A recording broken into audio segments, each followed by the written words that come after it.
Good morning, everyone. It's me, Fran, back again. I'm Fran Rossi Szpylczyn, and I work here at the Church of the Immaculate Conception. If you're new, and I'm grateful and privileged to be here with everyone today. So thanks. Today, before I even get started, I had just a short prayer I wanted to read. I read it earlier today, and I just felt like I had to bring it with me. Pilgrim God, you travel with us into an unknown future, strengthening us by your love. Be our strong companion, a light in our darkness.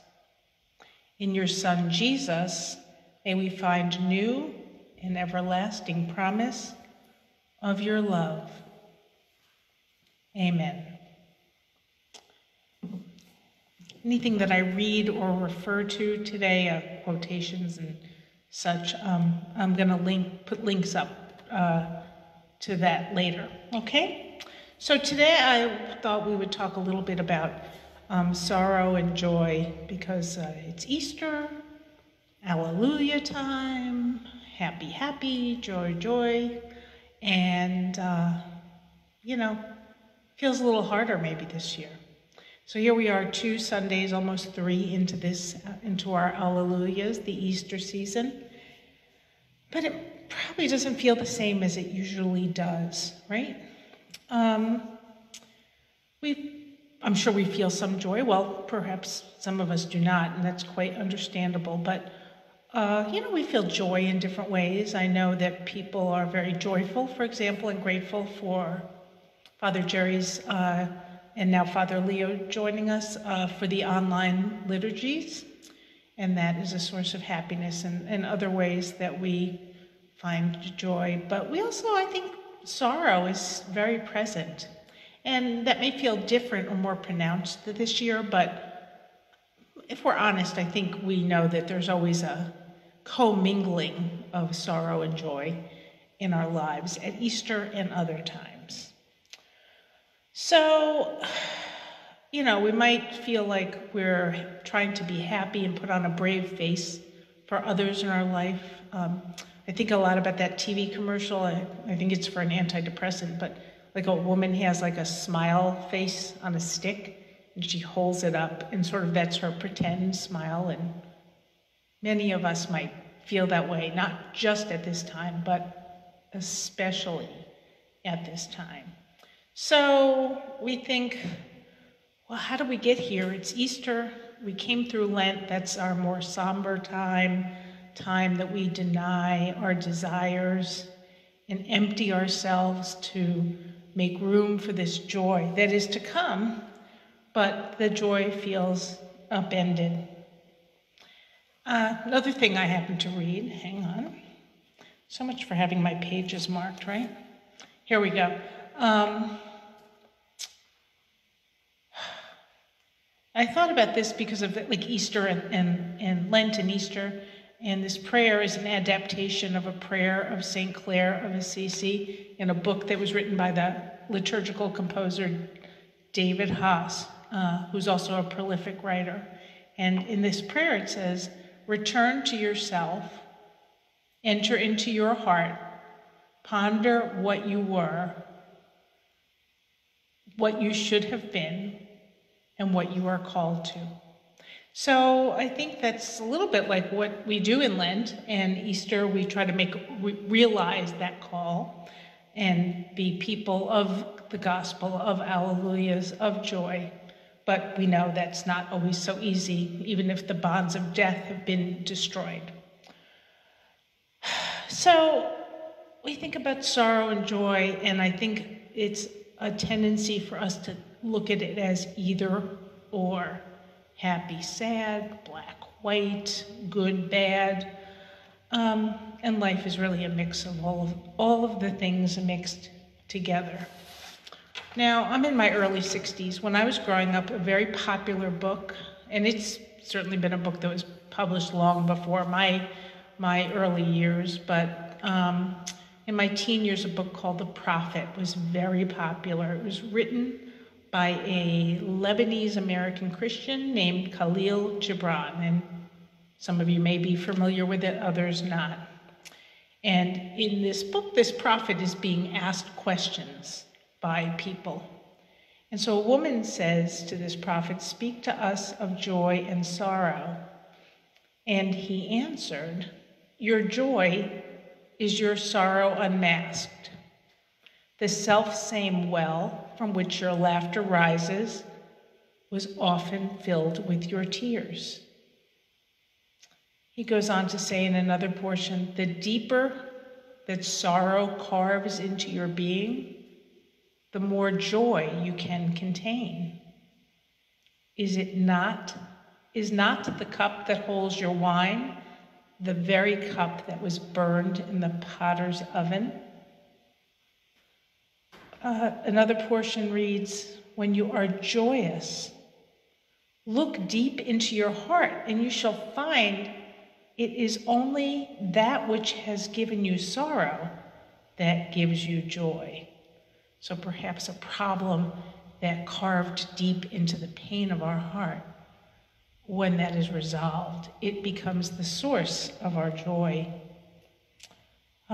He then says in another portion, "Some of you say joy is greater than sorrow. Others say, nay, sorrow is the greater. But I say unto you, they are inseparable. Together they come. One sits alone with you at your board. Remember, the other is asleep upon your bed." So I think this kind of balance to accept sorrow and joy in the same measure is a challenge, but one that God invites us into, right? Death, life, crucifixion, resurrection. So I think about that when I think about the disciples, right? I think we want to imagine just like a world full of blooming lilies and happy, joyful disciples in the post-resurrection immediate period after that. But I think the Gospels and certainly the Acts of the Apostles that we're reading give us different glimpses into some of the things. We heard, of course, the Gospel of Doubting Thomas last Sunday, and the apostles are gathered for the second time in the upper room, doors locked, fearful, and Jesus appears in their midst. This week we're going to hear the road to Emmaus, where these kind of downtrodden, discouraged disciples of Christ are trudging back home because Jesus has been killed, and they did not think that was possible, and yet they heard rumors of his resurrection, and they were not able to believe them. And they, of course, are surprised by the joy of recognizing Jesus in their midst and when they broke bread. So we see this combination of things. And it got me thinking about, well, that's all well and good, but do we have any ways in which we can navigate this period of time we're living in, which is unlike any other time any of us have lived in? So it brought to mind some questions for me. The first one is, are we grateful? Now, is that not the most cliched question of our time? Books about gratitude, all kinds of things, suggestions that we keep a gratitude diary, which, by the way, isn't the worst idea in the world, but it can become a cliche. So I think about just the words in the Psalm for Mass today. One of the phrases says, "I will bless the Lord at all times. His praise shall ever be in my mouth." And that praise, of course, is a form of gratitude. So what do we do if we don't feel thankful? Which is kind of understandable a good deal of the time. Well, I say use the old adage, fake it until you make it. Now, of course, I say this like it's so easy, and it's not, which is to tell you that I'm often kind of faking it. But sometimes we have to find joy in little small things and gratitude, and that just opening little doors and windows of that in whatever way we can. Like, don't make it feel like you have to have like, oh, I'm so thankful. The biggest thing, it could be walking outside your house and seeing a flower about to bloom. And that, just have that be a moment of thankfulness. So are we thankful? Second thing, are we communicating with God? Many of us say our prayers every day, as we have for the whole of our lives, whether it's the rosary or little devotional booklets we read, but sometimes we do those things by rote. That's not to say it's bad, but we sort of unconsciously do them.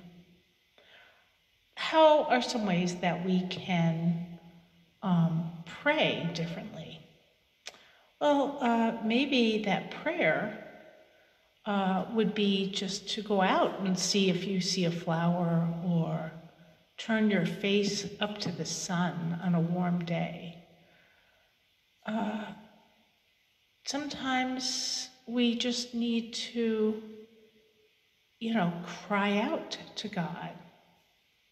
And I think about a quotation from Carl Jung, the Swiss psychologist. He had this over his doorway in his home, and it is on his gravestone. And it says, pardon my Latin, "Vocetus atque non voctus, Deus adorit," meaning, bidden or not, God is present. So your ability to pray does not hinge upon you reciting words, but acknowledging the God that is with us always.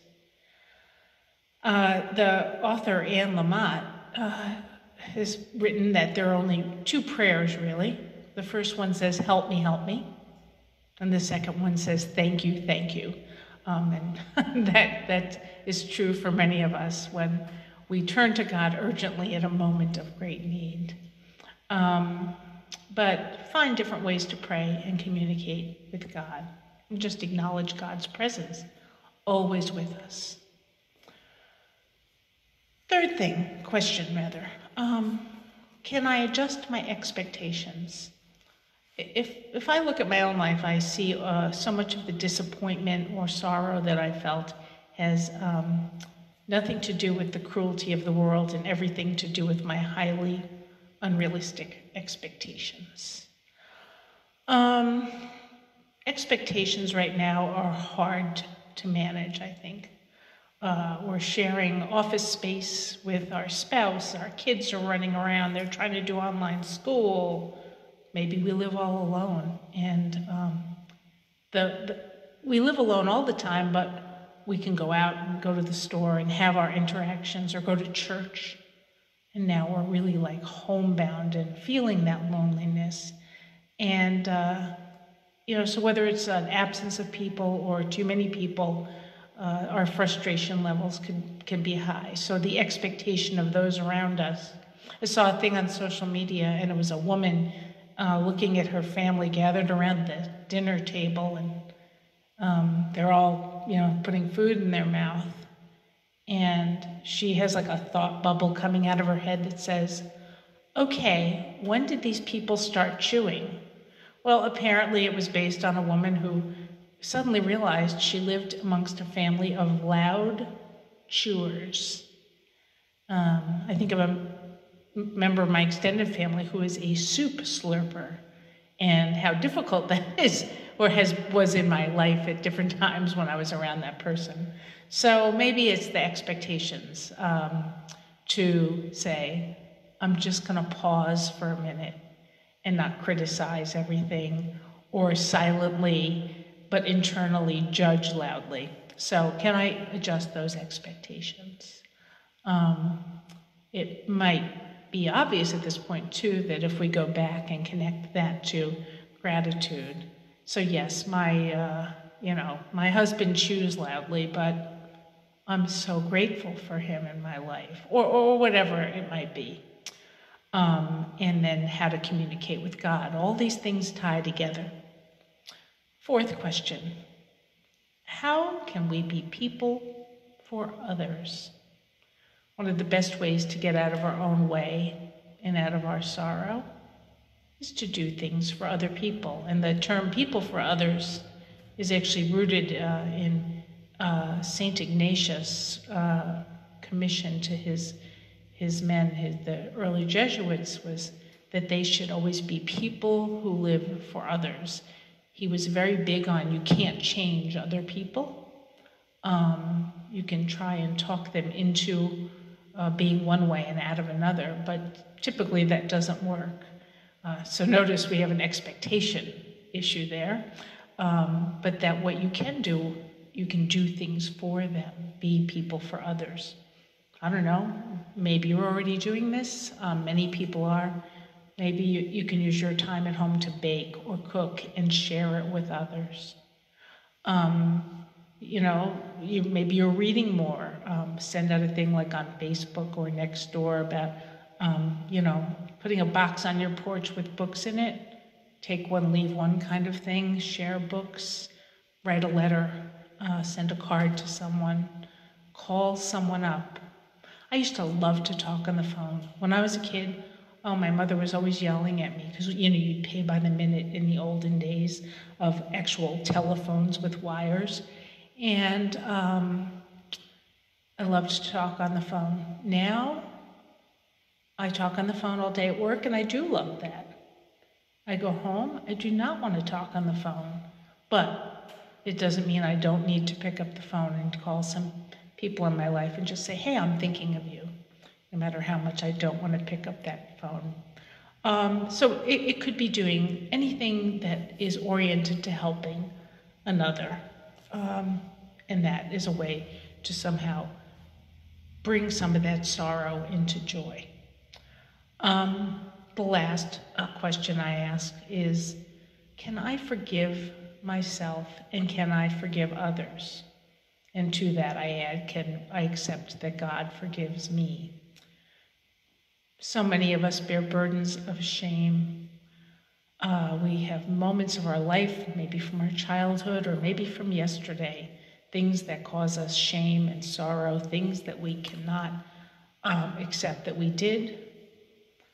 We might have actually issues around grudges or dislike of certain people. How can we forgive other people? That's so important. And often a lot of our anger or lack of joy might come from the weight of carrying around a grudge, an old grudge, that when we go to think about it, we can't quite remember just how it got started. So if we can let go of some of those things, that will empty out that well of sorrow and make room for that joy to enter into it. So, I think of the words of Psalm 103 that say, merciful and gracious is the Lord, slow to anger and abounding in mercy. He will not always accuse. So when we think of God, we often think of a great judge who's going to judge us, and we can only hope for the smallest droplet of mercy. But I think that God is a lot more forgiving than we imagine. So those are the things I think that might be helpful. I don't know, they're helpful to me, and I hope to you. Are we grateful? Do we communicate with God? Can we adjust our expectations? Can we be people for others? And can we actually live forgiveness, both in the dynamic of giving and receiving? So perhaps those things would be helpful. The last thing I'm going to refer to, I have all my props today, is just a way that we might want to go forward living in this Easter season.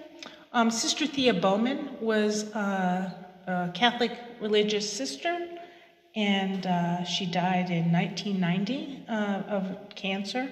She was quite a remarkable woman, and this prayer is attributed to her. It's very short. It says, I want to choose life. I want to keep going. I want to live fully until I die. So with those words of Sister Thea Bowman, maybe we could all go forth today, living as fully as we can, choosing life with every fiber of our being. And in that, may we understand that our sorrow and our joy mixed together are in the essence of the love of God. Thank you for being here today.